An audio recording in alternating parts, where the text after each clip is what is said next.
给他一个治好阳痿的机会，他能制霸整个4月新番。他就是无职转生第2季的鲁迪乌斯。美国5星上将麦克阿瑟曾经表示，我射出的子弹能超越音速，却远远抵不上鲁迪乌斯的速度。欢迎收看大型纪录片之《鲁迪乌斯传奇》。无职转生第2季终于迎来了 Part 2，而在前半的结局中，鲁迪和白妈妈希路菲春宵一刻，总算治好了困扰他许久的阳痿。鲁迪迫不及待跟自己的小弟们宣布了这个消息。猫耳娘知道这小子什么德行，吐槽全校女生都要危险了。殊不知鲁迪现在只对希路菲一心一意，还特意去请教了静香关于恋爱的话题，想知道女孩子和人交往会对对方抱有什么期待。静香对这些不感兴趣，让鲁迪有闲空赶紧去干活。其实他是被戳到了伤心事，他也有一个喜欢的人，却在和对方吵了一架后至今再也没有见过。鲁迪想起来静香说过，他就是吵架吵到一半的时候被召唤过来的。意识到自己说错了话，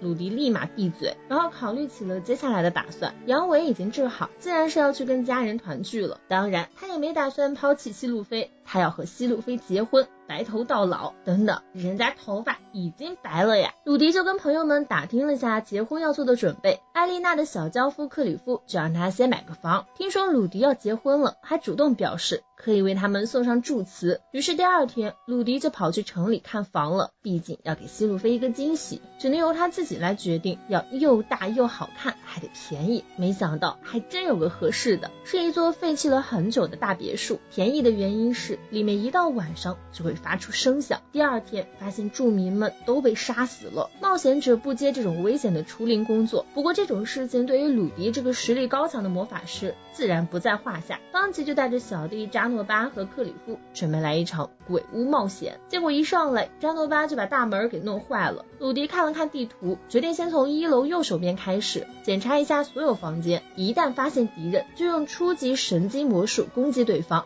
但克里夫看起来有些害怕，连声音都是颤抖的。鲁迪没能及时发现这一点，甚至差点死在了这里。这个鬼屋究竟有何神通，竟然能让鲁迪都大为惊喜。他们从1楼检查到2楼都没有发现什么特殊的地方，就这样一直到了最顶层，啥也没找到。鲁迪便打算今晚在这里过夜，因为传说里都是晚上才会有动静。此时太阳已经快落山了，3个男人心里都有惦记的妹子。扎诺巴操心朱莉，克里夫操心艾丽娜，鲁迪操心希路菲。想到这里，他突然向2人宣布，等把这件事解决之后自己就会结婚。好家伙，这是什么标准的 flag 啊。到了晚上，房子里果然出现了异变，明明3人都在屋子里休息，下面的屋门却悄悄被打开了，脚步声逐渐上楼，并且靠近鲁迪他们所在的房间。守夜的克里夫听到动静，立刻叫醒鲁迪，并指了指门口。鲁迪拿起法杖走出去，克里夫和扎诺巴紧随其后。3人拿着蜡烛开始进行新一轮的搜查，却依旧什么都没有发现，只好又回到了原来的房间，打算装睡，等那东西主动出击。结果刚准备进房间，鲁迪就察觉到了不对劲儿，那东西并没有在房间里，而是房梁上。天花板上不知道什么时候少了块木板，边缘正有2只手正扒着。突然那手缩了回去，下一秒出现在鲁迪面前的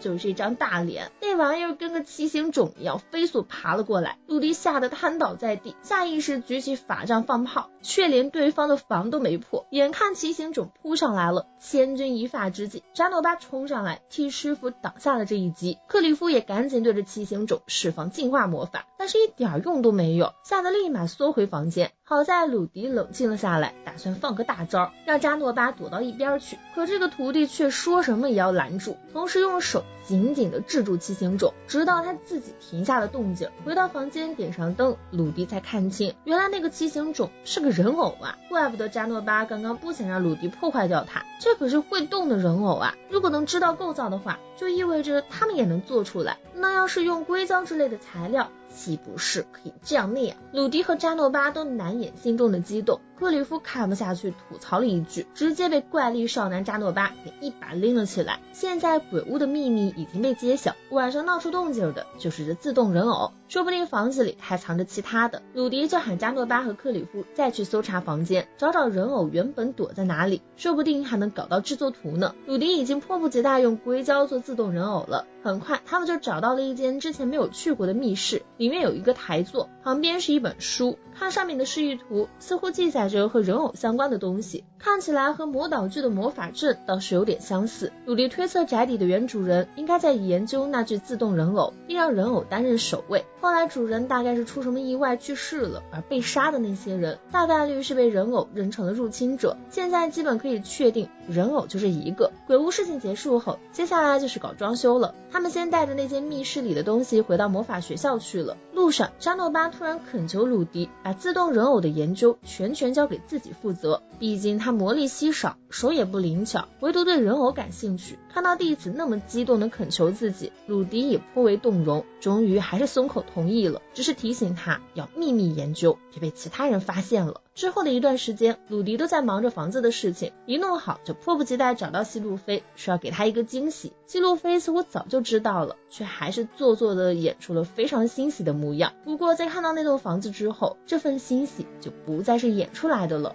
又大又漂亮的大别墅映入眼帘，房屋的颜色还是希路飞之前的发色，是鲁迪亲手改的。意识到自己有被这么认真的对待，希路飞全程都晕晕乎乎的，被鲁迪牵着手去参观这个属于他们的房子。最后来到2楼的一个房间，里面是鲁迪早已准备好的双人 king size 大床，可以在上面随意翻滚，这样鲁迪就能好好享用希路飞了。鲁迪向希路飞坦诚，虽然他之前说了要结婚，但是除了买房子以外，他也不知道该做些什么，希望之后的事情都能和希路飞一起讨论。希路飞却不好意思地摸了摸耳朵，表示只要鲁迪想要，无论生几个都行。鲁迪虽然现在就想生，但他们还有各自要做的事情。希路飞要继续担任艾丽尔公主的守卫，需要在这个国家再待2年左右。一提到这个，他就有些愧疚，明明鲁迪为他准备了这么漂亮的房子，他却没办法经常住在这里。鲁迪当然不会责怪希路飞，他爱他还来不及呢。情到深处又忍不住深情告白，请和我结婚。